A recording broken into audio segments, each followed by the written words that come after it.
Mark, as I go through the illustrious career that you've had over years, one of the things that I see is that uh, there was a moment in your when you did your education in college, when you actually figured out that marketing is something that you're going to take as your career, right? Yes, yes, And there is. can you talk to me about what was that moment and how did Oh, that moment yes. happen?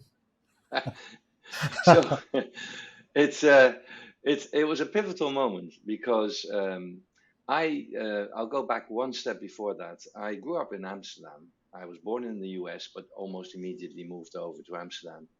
But when I was 10, my father's job took us to London, and it took me to boarding school. And my whole teenage years, after 2 years of boarding school, were in London at the International School of London, which was a wonderful place to meet the world. Um, However, I then moved back to Holland to study. And really the only reason I did that was because I felt that my roots were Dutch, and that if I didn't go then, I would probably be stateless in some shape or form. But the transition was massive. It was very difficult.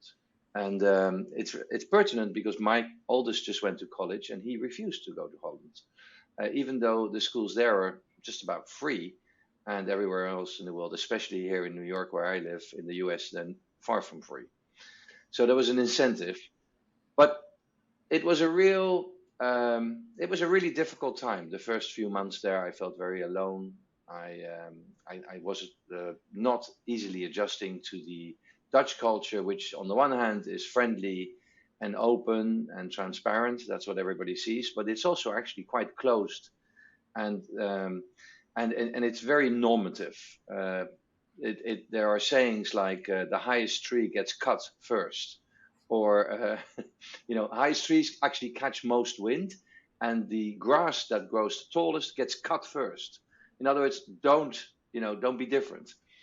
And that's the backdrop for my first 3 months at college, where also I joined a very high performing, high demanding university, Erasmus, and all of this as an excuse. I guess something around learning to drink also had something to do with it. That come January of the next year after I studied, my father came down and spent the day with me because, as he wrote, you've failed everything. and and really, I did. All the subjects in the first semester or the first trimester, I had failed every single one of them. And the most painful point of it was that in the Erasmus University, they have this test system where they give you statements to react to, and you have to say you agree, you disagree, or you have no opinion, which is Dutch for I haven't got a clue. So obviously, if you were to go through and just guess everything, you have 50%. So they don't give you 50% if you have 50%.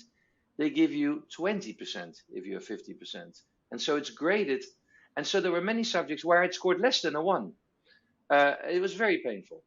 But so my father, God bless him, he spent the day with me at the university. And while I was going to lectures of the second semester, he was in the library and we would talk during the coffee breaks, the lunch break.